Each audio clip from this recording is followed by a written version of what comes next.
Assalamualaikum warahmatullahi wabarakatuh. Halo, jumpa lagi bersama saya Bahtiar Movie dalam channel 1000 Jalan. Baik teman-teman, pada video kali ini admin akan memberikan informasi terbaru terkait pengumuman hasil seleksi P3K Guru di tahap yang kedua. Nah, jadi tepat tadi malam ini untuk pengumuman hasil P3K tahap kedua ini sudah diumumkan ya teman. Sudah diumumkan di website guru p3k.kemendikbud.go.id. Dan dari hasil pengumuman tersebut, ini banyak sekali pelamar yang lolos passing grade namun tidak mendapatkan formasi. Nah, apa penyebabnya dan apakah pelamar ini masih memiliki kesempatan? Nah, jadi buat teman-teman simak terus video ini. Nah, jadi buat teman-teman guru honorer yang masih belum mengecek hasil ujian P3K tahap kedua, teman-teman bisa mengeceknya di website guru p3k.kemendikbud.go.id. Teman-teman bisa cek di bagian ini hasil ujian tahap yang kedua. Nah, kita klik. Nah, kemudian peserta diminta untuk memasukkan NIK dan juga nomor peserta. Nah, kita masukkan terlebih dahulu.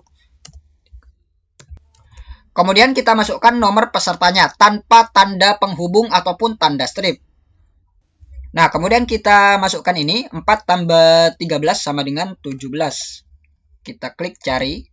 Nah, ini deh teman, ini adalah salah satu pelamar yang dinyatakan tidak lolos. Nah, jadi ini teman keterangannya tidak lulus, yang mana dia tidak lulus di nilai kompetensi teknis. Nah, nilai kompetensi teknisnya ini tidak memenuhi ya teman. Ini kan minimal harus 270 untuk guru kelas SD. Kemudian pelamar yang kedua, pelamar ini mendapat nilai total hampir sempurna ya teman, yaitu mendapat nilai 732, yang mana ini kurang 8 poin lagi untuk mendekati nilai sempurna, yaitu 740. Dan pelamar ini mendapat afirmasi sertifikat pendidik, yaitu mendapat poin 500 di nilai kompetensi teknis. Nah, jadi nilai tinggi ini tidak dapat mengisi formasi. Nah, jadi pelamar ini lolos passing grade namun tidak mendapatkan formasi walaupun nilainya mendekati sempurna. Kemudian pelamar yang ketiga, nah ini teman contoh pelamar yang ketiga, yang mana nilai manajerial 180, sosiokultural 0. Nah, mengapa nilai sosiokultural ini 0? Karena ini digabung dengan nilai manajerial. Nah, jadi seperti itu. Nilai sosiokultural, nilai maksimalnya ini kan 100, sedangkan manajerial juga 100. Nah, jadi jika digabung maka akan menjadi 200 nilai maksimal. Nah, jadi ini digabung ya teman, menjadi 180. Dan nilai wawancara ini mendapat nilai penuh, yaitu 40. Kemudian untuk nilai teknis murni ini mendapat 270, namun karena pelamar ini memiliki sertifikat pendidik yang linier, maka dia mendapat afirmasi sebesar 500 poin. Nah, jadi ini dia teman-teman, dia mendapat nilai kompetensi teknis 500 poin. Dan total nilai akhir adalah 720. Nah, jadi ini hampir mendekati sempurna juga teman, hampir mendekati sempurna. Kurang 20 poin lagi untuk mendekati sempurna. Dan pelamar ini tidak dapat mengisi formasi. Nah, jadi kedua pelamar yang tadi, walaupun nilainya tinggi, namun tidak dapat mengisi formasi. Penyebab utamanya karena pelamar ini memiliki saingan yang memiliki nilai yang lebih tinggi. Nah, jadi itu dia teman, penyebab utamanya mengapa nilai tinggi ini tidak mendapatkan formasi. Karena dia juga memiliki saingan yang memiliki sertifikat pendidik dan nilai total akhirnya ini lebih tinggi dari pelamar ini. Nah, jadi seperti itu ya teman, untuk penyebab utamanya mengapa nilai tinggi ini tidak lolos. Jadi seperti itu.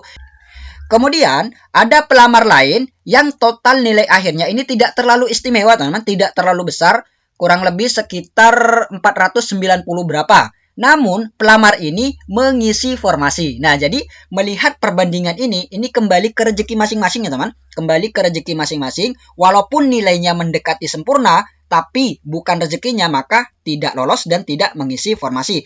Dan begitu sebaliknya, walaupun nilainya ini bisa dibilang pas-pasan ataupun nilainya lebih rendah, tapi dia mendapatkan formasi dan lolos passing grade, maka dia lolos di tahap yang kedua. Jadi kembali ke rezekinya masing-masing.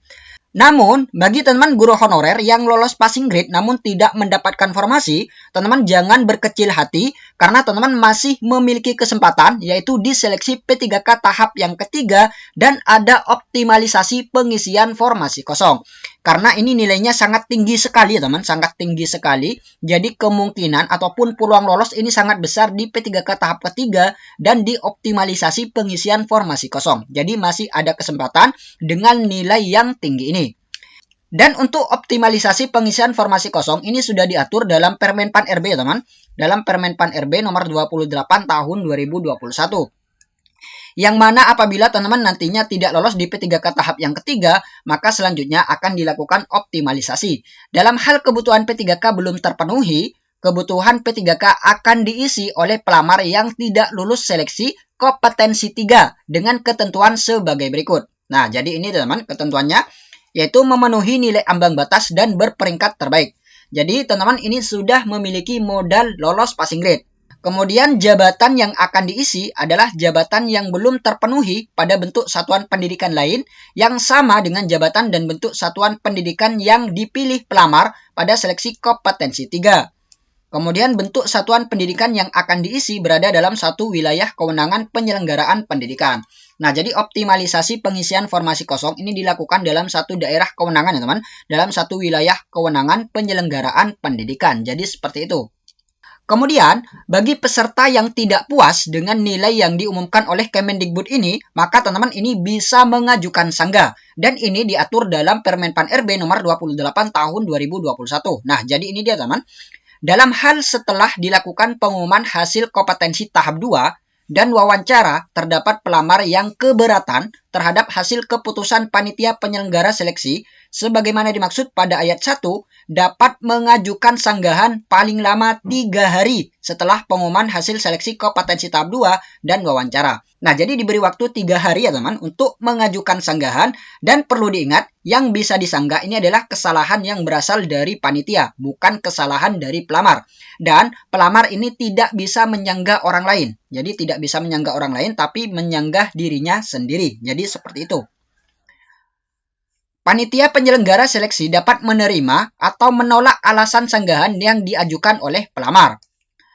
Panitia penyelenggara seleksi dapat menerima alasan sanggahan dalam hal kesalahan bukan berasal dari pelamar. Nah, jadi ini teman, kesalahan bukan berasal dari pelamar. Jadi seperti itu.